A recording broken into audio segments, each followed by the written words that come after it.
ودي فورد موستنج جي تي موديل 2015، واحدة من أكتر العربيات اللي بتجسد معنى القوة الأمريكية. لكن النهاردة الفريق قرر ياخدها لمستوى تاني خالص، 5 أيام بس الهدف تحويلها بالكامل من عربية ستوك عادية لآلة وحشية بتجمع بين الشكل العدواني والصوت القوي والأداء اللي يخليها سيارة متوحشة، بالنظام العادم والتعليق والإضاءة والعجلات. حتى الموتور نفسه هيتزود بسوبر تشارجر، وده عشان تطلع أكتر من 650 حصان. فاستعد لأن اللي جاي هيكون مزيج من الهندسة الدقيقة والجنون الأمريكي. للي بيشوفنا لأول مرة، أنا محمد حمدي، ودي مش مجرد قناة، إحنا عيلة بتحب العربيات والتعديلات. قبل ما نبدأ الفيديو ادعمنا بلايك وصلي على النبي واشترك في القناة وخليك واحد من العيلة وفعل الجرس عشان توصلك الفيديوهات الجديدة أول بأول. ويلا بينا نبدأ.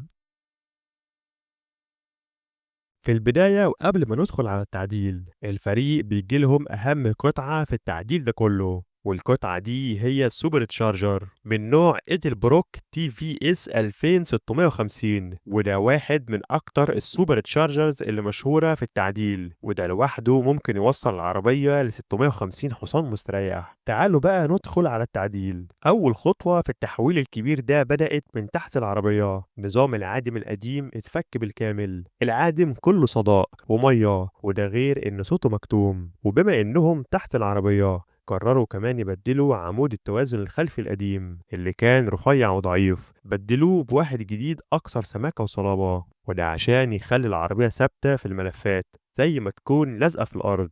بعد ما بيخلصوا تركيب بيروحوا يفتحوا بوكس جديد، وتعالوا نشوف إيه اللي موجود في البوكس ده. اللي موجود هو نظام عادم جديد من AWE Tuning Kit Back بأنابيب قطرها أكبر، ووصلة إكس بايب لتوزيع الضغط والصوت بشكل مثالي، مع أطراف كروم لونها أسود بتدي شكل شرس جدا من وراه. فعلى طول ركبوا نظام الإكزوست الجديد كله، وبعد ما ركبوه الصوت اتغير والشكل كمان اتغير، لكن الأداء هو اللي لسه متأجل شوية لأنهم لسه في بداية المشروع. بعد ما خلصوا مرحلة العادم دخلوا على واحدة من أهم مراحل المشروع، ألا وهي نظام التعليق. العربية أصلا كانت ماشية بنظام تعليق ستوك من المصنع، يعني ارتفاعها عالي زي ما هو، وده ما يليقش أبدا إنها تكون على موستنج رياضية. فعلى طول هيبدأوا شغل. أول حاجة هيفكوا ذراع التوازن الأمامي، ولكن لما جم يفكوه اكتشفوا إن تصميمه في الموستنج غريب شوية. الذراع مش راكب تحت الشاسيه زي أغلب العربيات، ده كان فوق الصف فريم نفسه، وده خلى العملية أصعب بكتير. عشان كده اضطروا يفكوا المساعدين الأماميين بالكامل عشان يقدروا يطلعوا ذراع التوازن من مكانه، وكانوا بيتكلموا إن مفيش مساحة كافية لفتح السوكت، فاضطروا يستخدموا مفتاح عادي ويشتغلوا في مساحة ضيقة جدا. ولكن في الآخر بعد شوية محاولات قدروا يطلعوه ويركبوا ذراع التوازن الجديد السميك مع الجوانات الجديدة، وطبعا كده الفرق هيبقى واضح جدا بعد التركيب في الثبات والتماسك. وكمان الفريق قرروا يركبوا بي سي ريسنج كويل اوفرز، نظام قابل للتعديل في الارتفاع والتخميد عشان يخلوها ثابتة واطية زي ما المفروض تكون. فعلى طول بدأوا من الأمام وركبوا الجديدة خطوة بخطوة. الميزة في نظام البي سي إنك تقدر تتحكم في ارتفاع العربية من غير ما تغير في ضغط السوستة، يعني تظبط الشكل والارتفاع اللي يعجبك، وده من غير ما تأثر على الراحة أو الأداء. وكمان في 32 مستوى لتعديل الصلابة، يعني تقدر تخليها مريحة للشارع أو حتى قوية للحلبات. بعد ما خلصوا الأمامي راحوا على الخلفي. الصدمات القديمة كانت خلاص انتهت، واحدة منهم كانت منفجرة أصلا، فعلى طول ركبوا السوست الجديدة والمساعدين الجداد وظبطوا التوازن بين الجنبين. المرحلة اللي بعدها كانت الجنوط والإطارات، الشكل اللي بيكمل أي تعديل صح. المرة دي الفريق اختار جنط من أمريكان ريسنج ماك 5 لونه رمادي غامق، وراكبين عليه إطارات فالكن ار تي 660، إطارات شكلها عدائي وبتدي ثبات خرافي. فعلى طول ركبوا كل الإطارات الجديدة، وأول لما ركبوا الجنوط المنظر اتغير 180 درجة. العربية بقت تقف على الأرض بطريقة رياضية جدا، بس في نفس الوقت حسوا إن الارتفاع محتاج تعديل شوية، فنزلوا الكول اوفرز الخلفية نص بوصة وظبطوا الكول اوفرز اللي قدام على نفس الارتفاع لحد ما بقت وضعيتها مثالية جدا. وطبعا بعد ما العربية نزلت على الأرض لأول مرة بعد كل التعديلات دي، الكل وقف يتأمل النتيجة. كل حاجة اتجمعت في صورة واحدة تخليك تحب السيارة. وطبعا مفيش موستنج كاملة من غير صوت، فشغلوا المحرك لأول مرة بعد تركيب العادم. Oh, yeah. That sounds great. It's hectic, bro.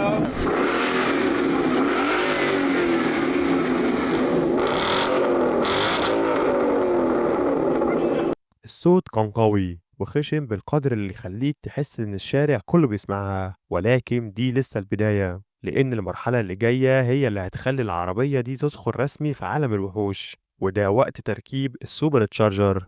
هنا بقى هنتكلم عن نقلة القوة من حوالي 430 حصان لأكتر من 650 حصان، يعني حرفيا العربية دي داخلة في فئة الهيل كات. الفريق جاب ادي براك ستيج 2 سوبر تشارجر كيت، طقم كامل متكامل، كل حاجة جاية في الكرتونة، من السوبر تشارجر نفسه لمبرد المياه الداخلي لحاقنات الوقود وحتى البقرات والأحزمة والبلوف والفلتر، وكمان التيونر الجاهز من البروك، يعني مفيش حاجة ناقصاه، كله موجود في الكيت. فطبعا قبل ما يركبوا السوبر تشارجر الفريق بدأ بإزالة كل نظام السحب القديم والمبرد وبعض الخراطيم عشان يجهزوا المكان. بعد كده بدأوا يركبوا البقرات الجديدة اللي بتغير مسار السير عشان نشتغل على السوبر تشارجر. كل حاجة كانت ماشية بخطوات مدروسة، حتى المسامير كل واحدة ليها كيس مخصوص ومكتوب عليها مكانها، شغل نضيف بمعنى الكلمة. بعد ما ظبطوا البقرات ريكي بدأ يجهز الموتور، غيروا شمعات الإشعال لشمعات قوية مخصصة للسوبر تشارجر عشان تستحمل الضغط العالي. شمعات الإشعال القديمة كانت تمام، ولكن الجديدة أدق وأنسب للمهمة دي. وكمان بدأوا يجهزوا السوبر تشارجر وركبوا عليه نظام الوقود كامل، حاقنات وقود بقوة 800 سي سي لكل سلندر، وده كافي جدا لتغذية الموتور بالبنزين اللي محتاجه تحت الضغط ده. وأخيرا بعد ما جهزوا كل حاجة ركبوا السوبر تشارجر نفسه. السوبر تشارجر ده وزنه تقيل وتصميمه جامد،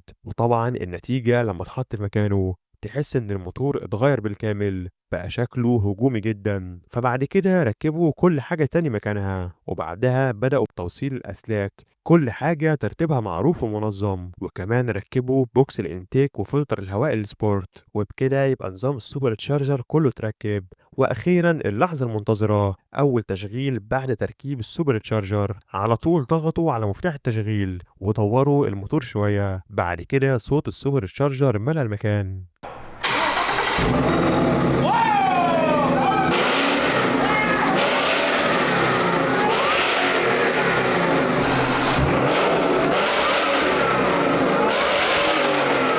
الصوت اللي طلع من الموتور كان عنيف جدا، نغمة السوبر تشارجر وهي بتسحب هوا كأنها بتتنفس لأول مرة بعد التجربة الأولى والتأكد إن كل حاجة شغالة تمام. دخلوه على الجزء الأمامي، الفريق جاب إضاءات جديدة بنمرموتو اكس دي ال اي دي، ودي النسخة المعدلة من الإضاءات الستوك، فعلى طول شالوا الإضاءات الأمامية القديمة واللي كان باين إنها متهالكة جدا، وجابوا الإضاءات الجديدة وركبوها، والفرق باين جدا، الخطوط اللي في الإضاءات دي قوية، وطبعا شكل العربية اتغير تماما، بقت أجريسيف وحديثة في نفس الوقت. وكمان ركبوا المصابيح الخلفية واللي بتدي لون أحمر عميق جدا لما تنور، وبتخلي الشكل العام متناسق وحديث. وبعد ما خلصوا الإضاءات جه الدور على اللمسات الخارجية. أول حاجة بدأوا بالشبكة الأمامية الكربون الجديدة، فتحات تهوية أكبر وتصميم هجومي بيسمح بمرور كمية هواء ضخمة للمبرد والسوبر تشارجر، فعلى طول ركبوها. وكمان ركبوا الفرونت ليب اللي بيخلي شكل العربية واطي وعدائي جدا،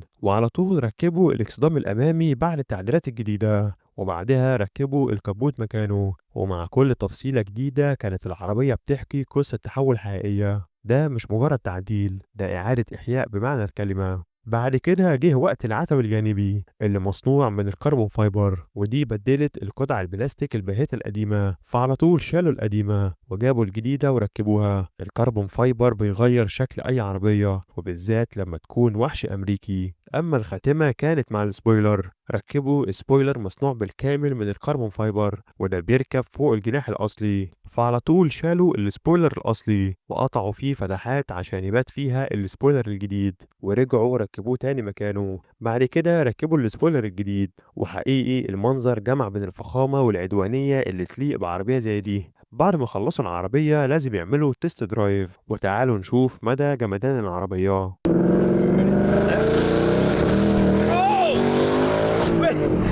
Oh yeah. العزم كان لحظي، والموتور بيشد كأنه بيتحدى قوانين الفيزياء، والعربية بتتحرك بثبات رهيب. التوجيه حاد جدا بفضل الكويل اوفرز وعمدان التوازن الجديدة، والعادم حرفيا كأنه بيغني، نغمته معدنية تخليك مش عايز تسيب البنزين. بعد ما خلصوا كل ده رجعوا تاني على الجراج عشان يعملوا اللمسات النهائية. أول حاجة غلفوا السقف باللون الأسود عشان يدي شكل عدائي وراقي في نفس الوقت، وفي الآخر العربية اتلمعت وبقت جاهزة، وفي الآخر لازم يحطوا الستيكر الخاص بيهم، وبكده تبقى العربية اتعدلت بشكل كامل. 5 أيام بس وده كان كفاية إنهم يحولوا الفورد موستنج جي تي موديل 2015 لعربية أحلام جاهزة تكسر الشارع وتكسر القلوب. وطبعا في المشهد الختامي لازم يكون على الطريق، لأن كل التعب ده ما كانش عشان العربية تفضل جوه الورشة. فيلا بينا وشد الحزام. Give me the power, baby. Give me the boost.